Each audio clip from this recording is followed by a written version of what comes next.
करने से संविधान खतरे में आ गया? बिल्कुल खत्म होगा। वो राजतंत्र की निशानी है। वो चोल राजा एक होता था, उसकी निशानी है। जब भारत गुलाम हुआ उसके दो ही कारण थे। एक कारण था राजतंत्र का होना, दूसरा कारण था इस देश में वर्ण व्यवस्था और जाति व्यवस्था होना, और उसकी पोषक थी मनुस्मृति। दलित को राष्ट्रपति बनाती है वोट लेने के लिए, और जिस राष्ट्रपति से संसद बनती है उस उद्घाटन में उसको खड़े होने के लिए जगह नहीं मिलती। कहीं बेइज्जती करेंगे राष्ट्रपति बनाकर। उन्होंने कहा हो सिंगल राजतंत्र का प्रतीक है, अगर आप इसको स्थापित करेंगे तो मैं नहीं आऊंगी। जो है मोदी सरकार जो है वो लगातार SC ST OBC के लिए तमाम काम कर रहे हैं और आप लोग नाराज हैं। निजीकरण से बाबू किल्लरक बना रही है, आरक्षण खत्म, SC ST का आरक्षण 0। यही तो बढ़िया काम कर रही है। जाति के नाम पर इस देश की व्यवस्था चलती है 6000 वर्षों से। आप जाति खत्म कर दीजिए, हम व्यवस्था खत्म कर देंगे। हमारा मतलब सिर्फ उन लोगों से है जो जाति के नाम पर उच्च स्थानों पर पहुंचे हैं। और बलिदान का इतिहास उठाकर देख लीजिए, फांसी के फंदे पे जो लोग लटके हैं उन SC ST OBC के लोग हैं जिन्होंने फांसी का फंदा अपने गले में डालकर इस देश को आज़ादी दिलाई है। नमस्कार, मैं ब्यूटी गिरी और आप देख रहे हैं नेशनल दस्तक। अभी हमारे साथ बातचीत करने के लिए मौजूद है धर्म प्रकाश भारती। क्या कहेंगे सर, आज जन संविधान दिवस है और कहा जा रहा है कि संविधान खोखला किया जा रहा है, संविधान खतरे में है। क्या संविधान इतना कमजोर है कि कोई भी आकर इसे बदल सकता है, खोखला कर सकता है? देखिए, 28 मई 2023 को नए संसद भवन में जो संगोल राजदंड की स्थापना हुई, वो संविधान के किस आर्टिकल के तहत हुई, किस कानून के अंतर्गत हुई, बता सकते हैं आप? नहीं बता सकते ना, तो मानकर चलिए कि संविधान को कमजोर किया जा रहा है। संगोल स्थापित करने से संविधान खतरे में आ गया? बिल्कुल खत्म होगा। वो राजतंत्र की निशानी है। वो चोल राजा एक होता था, उसकी निशानी है। और अभी लोकतंत्र है, प्रजातंत्र है। प्रजातंत्र में यदि लोकतंत्र की निशानी हमारे लोकसभा अध्यक्ष के पास रखी जाएगी तो उसका इंडिकेशन क्या है? आप कहना क्या चाहते हैं, बताना क्या चाहते हैं?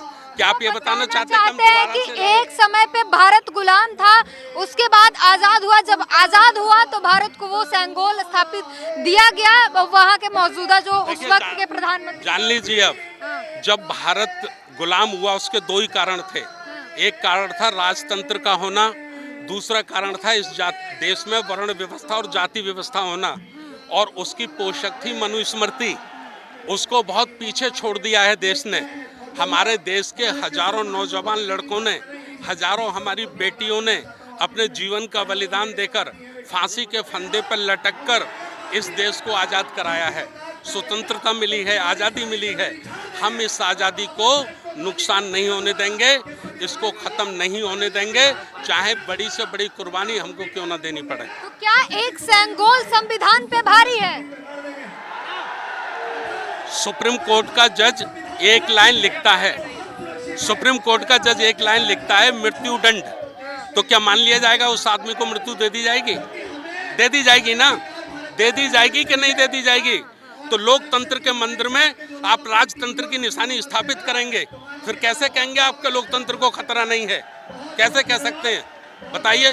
कैसे कह सकते हैं, बताइए आप? लोकतांत्रिक तरीके से भारत चल रहा है, लोकतांत्रिक तरीके से चुनाव हो रहे हैं, राजनेता चुने जा रहे हैं, कहाँ लोकतंत्र खत्म हो गया? आप मुझे बताइए, जब पूरे देश के लोग 70% से ज्यादा लोग कह रहे हैं EVM मशीन हमको पसंद नहीं है, EVM मशीन में बेईमानी होती है, इसमें धोखा होता है, तो क्यों सरकार उसको बंद नहीं कर रही? क्यों नहीं बैलेट पेपर से चुनाव करा रही? जब सरकार ईमानदार है, सरकार को प्रजा चुनकर भेजती है, तो उसको डर क्या है? क्यों डरती है सरकार? उसको एक व्यक्ति भी अगर आवाज उठाता है तो कह देना चाहिए EVM बंद, लोकतंत्र से चुनाव होगा। क्यों नहीं करती? सरकार कहती है हम तो लाए नहीं थे EVM, लाया कोई और था। जो लाए थे वो चले गए, तो तुमको भी जाना पड़ेगा ना। अब उस व्यवस्था को खत्म नहीं करेंगे तो जो लेकर आए थे वो गए, अगर आप उसको खत्म नहीं करेंगे तो आप भी जाएंगे, आपको भी जाना पड़ेगा। तो फिर कैसे, अगर EVM हैक हो जाता है तो बीजेपी को पूरे भारत में होना चाहिए, कैसे कहीं कहीं कांग्रेस जीत जाती है तो दूसरों लोगों को भी वोट आ जाता है? यही षड्यंत्र है, यही टेक्नोलॉजी है। वही आदमी बेईमानी करने में कामयाब होता है जो अपने को ईमानदार साबित करने में कामयाब होता है। कभी वो व्यक्ति बेईमानी करने में कामयाब नहीं होता जो दूर से नजर आता है कि ये बेईमान है। वही आदमी बेईमानी करने में सफल होता है जो अपने को ईमानदार बताने में सफल होता है। तो ये जो कहते हैं ना हम ईमानदार हैं, हम ईमानदार हैं, चलिए राज खो दीजिए, 4 राज्य हमसे चले जाएंगे, ईमानदारी से चुनाव करा दीजिए। सेंटर में बेईमानी इस्तेमाल करेंगे आप, क्योंकि उनको सेंटर चाहिए ना, राज्य नहीं चाहिए। बेहतर तो कम से कम कांग्रेस से बेहतर तो बीजेपी है। कम से कम दलित को राष्ट्रपति बनाती है, एसटी को राष्ट्रपति बना देती है, मौका देती है। दलित को राष्ट्रपति बनाती है वोट लेने के लिए, और जिस राष्ट्रपति से संसद बनती है उस उद्घाटन में उसको खड़े होने के लिए जगह नहीं मिलती कहीं। ऐसा राष्ट्रपति बनाएंगे आप? बेइज्जती करेंगे राष्ट्रपति बनाकर। क्यों करेंगे आप राष्ट्रपति पद का अपमान? संविधान क्या कहता है? संविधान कहता है राज्यसभा, लोकसभा और राष्ट्रपति मिलकर संसद बनेगी, उसका प्रमुख संसद राष्ट्रपति होता है। और जब राष्ट्रपति भवन का उद्घाटन होता है तो उस राष्ट्रपति के लिए एक 2 फुट जगह नहीं है आपके पास कि उनको लाकर वहां खड़ा भी कर लें। तो ये राष्ट्रपति बना रहे हैं कि राष्ट्रपति पद का अपमान कर रहे हैं? बताइए आप। को आप कह रहे हैं राष्ट्रपति के अपमान के लिए बता रहे हैं? मैं नहीं कह रहा, पूरी दुनिया कह रही है। मोदी जी को नियम कह रहे हैं, कायदे कह रहे हैं, कानून कह रहे हैं। आप बता दीजिए, आप मेरा ज्ञान अर्जन कर दीजिए, संसद राष्ट्रपति को मिला के बनती है कि नहीं बनती है? जनवरी का जब पहला सेशन शुरू होता है तो दोनों सदनों को एक साथ राष्ट्रपति संबोधन करके शुरू करता है कि नहीं करता है? संविधान कहता है कि राष्ट्रपति को मिला के ही संसद बनती है। हो सकता है कोई वजह रही होगी ना बुलाने की, ना आने की, उन्होंने मना कर दिया होगा, कोई वजह रही होगी ना। हाँ, हो सकता है, हो सकता है। मैं आपकी बात का समर्थन करता हूँ। उन्होंने कहा हो सिंगल राजतंत्र का प्रतीक है, अगर आप इसको स्थापित करेंगे तो मैं नहीं आऊंगी। हाँ। हो सकता मना कर दिया उन्होंने। फिर तो उन्होंने आप ही के समर्थन में उन्होंने जाना कबूल कर दिया। इसीलिए तो हम सड़कों पे उतरे हैं। हाँ। हो सकता है राष्ट्रपति की मंशा संगोल राजदंड को लगाने की ना हो। ठीक है। कहा जा रहा है कि बीजेपी सरकार जो है, मोदी सरकार जो है, वो लगातार SC ST OBC के लिए तमाम काम कर रहे हैं और आप लोग नाराज हैं। बहुत अच्छा काम कर रही है। लिटरल एंट्री से IAS बना रही है, UPSC खत्म। ठीक है। ठेका प्रथा से, निजीकरण से बाबू क्लर्क बना रही है, आरक्षण खत्म, SC ST का आरक्षण 0। यही तो बढ़िया काम कर रही है। और बताइए, संविधान सदन में तो आरक्षण है ना, लोकसभा में तो आरक्षण है, वहाँ पर तो आपके लोग भी बैठे हैं, 131 लोग। 25 सितंबर 1932 को बाबा साहब डॉक्टर अंबेडकर ने कहा था कि जो मैं फल लाया था वो गांधी और गांधी के लोगों ने छीन लिया, अब ये छिलका रह गया है, मैं इसका बहिष्कार करता हूँ। हम बहिष्कार करते हैं राजनीतिक आरक्षण का। बना दीजिए आप हेडलाइन हमारी आज। बहिष्कार करते हैं। हमें राजनीतिक आरक्षण नहीं चाहिए, हमें कम्युनल अवार्ड चाहिए, पृथक निर्वाचन चाहिए। बाबा साहब डॉक्टर अंबेडकर पृथक निर्वाचन लेकर आए थे। जिस समाज का व्यक्ति MLA MP बनेगा, जिस समाज का व्यक्ति MP बनेगा, उसी समाज के लोग वोट करेंगे, दूसरे लोग वोट नहीं करेंगे। लाई आरक्षण हम समर्थन करते हैं आपका। तो मतलब जाति के नाम पर वोट चाहते हैं आप? जाति के नाम पर इस देश की व्यवस्था चलती है 6000 वर्षों से। आप जाति खत्म कर दीजिए, हम व्यवस्था खत्म कर देंगे। कैसे खत्म होगी जाति? जब जातीय जनगणना होगा तो जाति खत्म कैसे होगी? जाति जनगणना से ही जाति खत्म होगी। जब वाल्मीकि का बेटा, कोली का बेटा, खटीक का बेटा, जाटव का बेटा, हीर का बेटा कलेक्टर और SP बन जाता है ना, तो अच्छे तिलकधारी उसके चरण छूते हैं। समझ रहे कि नहीं? मकसद है तिलकधारियों से चरण छुआने का?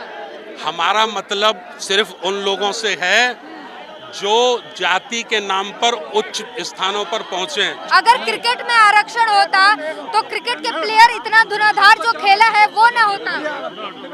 देश की संपत्ति को जितने लोग लूट के ले गए बाहर, उनमें से एक SC ST OBC का नाम बताइए आप।